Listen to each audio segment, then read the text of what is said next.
All right, welcome back to the UJ Chevrolet pregame show. Todd Morris with you here on the Bulldog Radio Network. And it's time to sit down with UMS-Wright head football coach Sam Williams for our pregame interview. And, Coach, seems like forever since we have played a football game, that Viker game now 2 weeks in our rearview mirror. But let's just real quick talk, hit some points about that game. We moved the ball well at times and then get in the red zone and then field goals instead of touchdowns. Talk about that process. And in my mind, I felt like if we could have punched a couple of those in, it might have been a little different game. For sure. And early on in the game, particularly the first half when we were, getting in the red zone a lot, the way the game script was going, the way defense was played just an excellent first half. You felt like, field goals were fine at that point. You didn't feel like you had to be overly aggressive. That's not really my nature. My nature is to want to go for them, but it just kind of felt like at that point in the game, take your points, get on the board. We had a couple of, missed opportunities down there where we just, didn't execute, had some guys open a couple times and had one trick play that was there and we just missed it. But, like I said, at the time I felt good about it, but, you can't, when you look back and you're 100% touchdowns coming into the game in the red zone and you end up having 4 field goals, it makes for a tough night. It does. And when you talk about, some opportunities there that we had opportunities because if I counted correctly, we ran 47 plays in the first half of that ball game. I think you said over 80 in the game.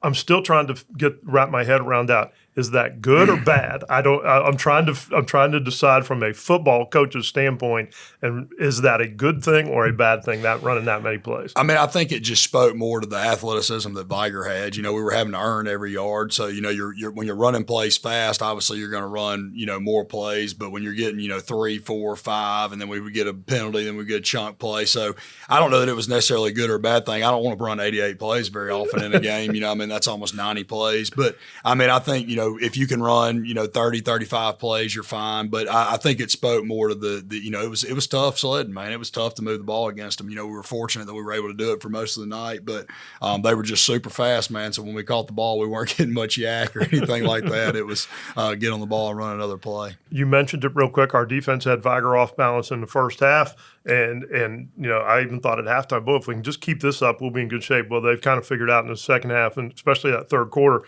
they were just going to run it down our throats. And we couldn't get off the field there in the third quarter, and it ended up being the turning point in the game. Yeah, and I think it was just more they kind of fit, like you said. I think they just figured it out. Like, there wasn't like this big drastic change. It was just they went from a pass-heavy script, which is what they had been doing coming into that game, to a run-heavy script, and that fit them well. They were big up front, and they were able to cover guys up. And, even when we added, we missed a couple tackles there. And early on, we had a couple of just stuff we hadn't done very much this year on defense. Had a couple of misfits. Had a couple of like guys go the wrong play on the wrong way on the wrong play. You know how that happens sometimes. And but I think it just goes back to win championship type games. You can't have bad quarters. We had one bad quarter against Viker, but you can't have bad quarters. You can't have lapses in play. So now we come off a bye week. Tell me how you have treated that before we get into the second half, really, of the season. Yeah, it was a lot more physical than I've typically been in a bye week. I just thought that's what we needed. We didn't need a veteran week. We kind of had some stuff that we've got to keep getting better at. We got to be able to stop the run. We got to be able to run the football. So that was our focus. I was really doing that, polishing up some of our special teams. We hadn't been real good on return units coming into the bye week. So we just kind of cleaned up a lot of things, but I felt really good about it. I think we are healthier now than we were, coming into it, and, really close to seeing Kaplan Reed back on the field, which, we hadn't made any excuses about that, but it's definitely made things difficult not having your leader out there. And I think just getting him back emotionally and cerebrally will really help us.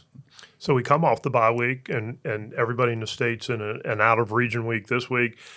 But we don't have a cupcake this week. We're going to Bruton. T.R. Miller, 5-0, number 1 ranked team in 3A. They've got a good ball club. They do. It's going to be a tough game. You go up there, and obviously the first long road trip, going an hour and a half, that always presents its own troubles. But they have a good team, and I think. But on the flip side of that is we've played some really good teams. Absolutely. Our competition level's been really high. We've seen some really good athletic teams, and T.R. Miller from an athleticism standpoint matches up. It's a good matchup for us. It's like for like. So it comes down to then scheme and making good decisions in the game. And I feel good about where we're at going into the game. Well, you mentioned it. It is a long road trip for us. first one under your tutelage here as the head coach. Talk about your preparation for a trip like that. Yeah, I mean, I think you want the kids to always feel like it's a home game, right? Yeah. Like, I mean, that's kind of your goal. Like when you get to an away game, is you want them to be comfortable. You don't want them to have to worry about, is this going to be taken care of? So, I mean, I think we have a really good process for that. I think the coaches kind of understand what we're going to do that way. But when we show up, hopefully you can get them there early, get them comfortable, make them feel like they're playing a home game, and then after that it's just settling in. That long bus ride, is sometimes tough, but once they kind of figure it out, they realize that there's really not much to it. But you got to do it because at the end of the day, you may do one in the playoffs. Absolutely. And you don't want that to be the first time that you've done it. Yeah, there's no doubt. If you make it far enough in the playoffs, you're going to have a pretty good road trip somewhere along the line. So I think you kind of hit it, talking about running the ball and stopping the run. What are your expectations coming off the bye week? What do you want to see the team improve on this week? Yeah, I mean, it's those two things. And I mean, I think that, we've really emphasized that. And I mean, usually you get better at the things you emphasize if you emphasize them in the right way. I think the kids know, you look at it now, 6-game season, right? So, heading into the playoffs, and you got to make sure you're protecting, you got to make sure you're progressing, you got to make sure you're evolving. That's what football is. If you see a flaw in your game, you got to go attack it, and you got to find a way to be a little better at it. I think we have done some things in the off week that really are going to help us and really going to make us a better football team when we step out there. And I think the kids have really responded well to the things that we've asked them to do, and they believe in what we're asking them to do. And I think that's what, no matter what, right now we're sitting here in a really good spot in region, but even with 2 tough losses, I hadn't seen the kids waver in their belief in each other and in the coaches, and that's a great thing. Because we come back from this non-region game, and then we got 2 really important region games coming up back-to-back, Citronelle and Williamson. Don't want to look ahead, right? But you've got to start preparing that way. Yeah, you do. And as a coach, I think once you get to this point in the week, you can do that a little bit. You can look ahead, start kind of not necessarily game planning, just watching, kind of getting your thoughts together so that you're a little more organized come Sunday. But, you look at the way that the tiebreakers in Alabama are for the playoffs. This Bruton game is riding up to Bruton playing T.R. Miller is going to be a huge game because, they're a team that could get 9 wins, and we can carry those into a tiebreak situation. So you really need to get those. The teams that we could be tied with, have not played a very tough non-region schedule. And so this is a huge game for our season right here. It is. It is. All right, Coach, thanks for joining us on the pregame show. We always appreciate your time and look forward to hearing from you each and every week. Good luck. Yep, appreciate it. Thank you. All right, that's UMS-Wright head football coach Sam Williams joining us here on the UJ Chevrolet pregame show. Stick around. We'll be back with the opening kickoff in just a minute. You're listening to the Bulldog Radio Network here on Sports Talk 99.5 Mobile, an iHeart radio station.